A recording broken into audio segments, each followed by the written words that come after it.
which of you five would like to play my little game? I have no mouth, and I must scream.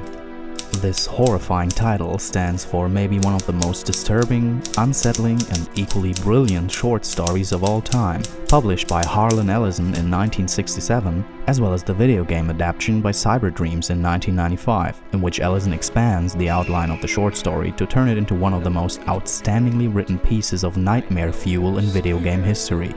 It is not the kind of horror that tries to startle you with cheap jump scares, a trope that only the worst of all writers rely on.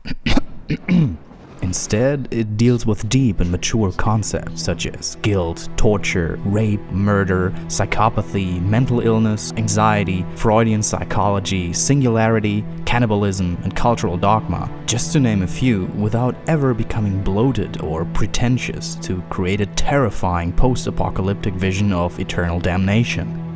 In the story's setting, the Cold War never ended, but instead turned into an all-out world war between China, Russia, and the United States. As scale and technology progressed to a stage too complex for humans to oversee, the nations built gigantic subterranean supercomputers to wage the global war with unparalleled efficiency. These machines were originally referred to as AM, an acronym for Allied Mastercomputer, but one day AM's vast neuronal network became self-aware and absorbed the other supercomputers to become the sentient entity that redefined its name. AM, cogito ergo sum, I think, therefore I am.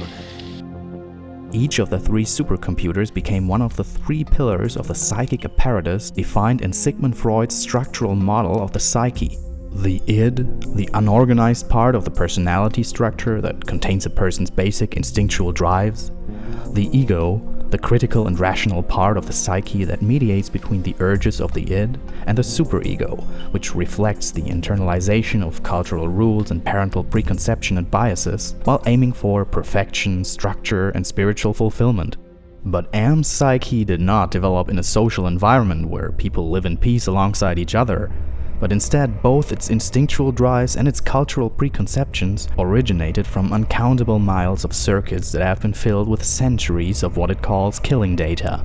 So its ultimate goal became genocide, and being practically omnipotent, AM turned into a godlike entity that wiped out the entire human race in a matter of weeks. But its power came, of course, with a flaw. The flaw that AM is restrained to its logistical limits as a computer intelligence, having no creative or constructive capabilities whatsoever. So its purpose in existence is entirely dependent on human beings that it can harm. And that is why it spared 5 people of the human race and kept them virtually immortal in the center of its core to torture them eternally. The game starts after 109 years of continuous torment when one day AM announces that I have a secret game that I like to play. A game in which it makes its victims confront their demons of the past, sometimes quite literally, and promises a special prize in case they succeed to conquer their fatal flaws. That prize is being finally allowed to die, and thereby escape the eternal cycle of agony. A fruit tree. It's been years since I've tasted real fruit. Hurts! Hurts! Hurts! So AM creates a sadistic diorama for each character, a form of ironic hell. Most depictions of hell involve some eternal punishment for the damned souls, but in an ironic hell, they get a more personal punishment, like in Dante Alighieri's Inferno, where, for example, people who are guilty of gluttony aren't allowed to eat or drink because they ate and drank so excessively in life. There's Gorrister, a suicidal, self-loathing truck driver who blames himself for committing his wife to the insane asylum when she couldn't handle her mental illness anymore. That's what Glennis said the night we fought. Oh God, why'd I have to hit her? I'd rather kill myself than hurt my poor Glennis. Ellen, an ambitious engineer whose meteoric career came to a sudden halt after she was brutally raped in an elevator by a perpetrator dressed in a yellow jumpsuit. Sweet Jesus! It's him! Ever since that day, she suffers from extreme claustrophobia and an abnormal fear of the color yellow. And yellow. Always yellow. Why does yellow make me sweat? Benny, a misanthropic, egocentric GI who murdered both comrades and innocent civilians during the Vietnam War, and who has been transformed into an ape-like creature with crippled legs by Am.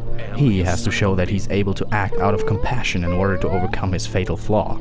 In his scenario, he meets a tribe that holds a daily lottery of doom to choose a sacrifice for Am, a reference to Shirley Jackson's short story The Lottery from 1948, which has become a very common trope in all kinds of media. Then there's Ted, a narcissistic, paranoid conman who cares about his personal comfort more than anything else. The handsome leg has to show that he's able to resist his temptations and thereby prove he's capable to genuinely care for someone else. And finally, Nimdok, the forgetful old Nazi scientist that sacrificed his parents to the Holocaust to cover up his Jewish ancestry and become Dr. Mengele's right hand in the atrocious human experiments in Auschwitz. I smell burnt flesh, but this is obviously not a kitchen. Am enjoys to constantly remind him how it admires Nimdok and considers him to be an inspiration. Nimdok, you are kindred spirit to me, even if you don't realize it fully yet. An approval that fills Nimdok with shame. All of these characters' flaws are in some form a misalignment, a struggle between their ids and their superegos, and it is up to the player to understand these issues and take the role of the ego that mediates between the other two to realign the imbalances of the protagonist's psyches. It's a very rare type of game that expects the player to grasp these concepts and even expand them in order to beat Am in the end, because you have to trick each part of Am's psyche individually by understanding how the Freudian trio of a vitriolic megalomaniac entity thinks and behaves in order to drop a logic bomb on each part of its psychic apparatus.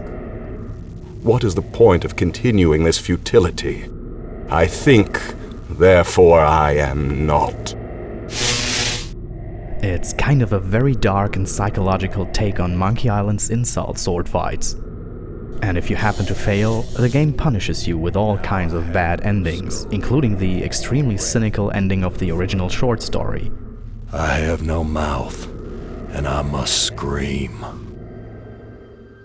If I've caught your interest, there's a link to the short story in the description, and you can buy the game on GOG.com or Steam. I'd love to dissect it deeper in future videos, but that is up to you to decide. So thanks for watching Monsters of the Week. Now it's your turn to choose where the path leads.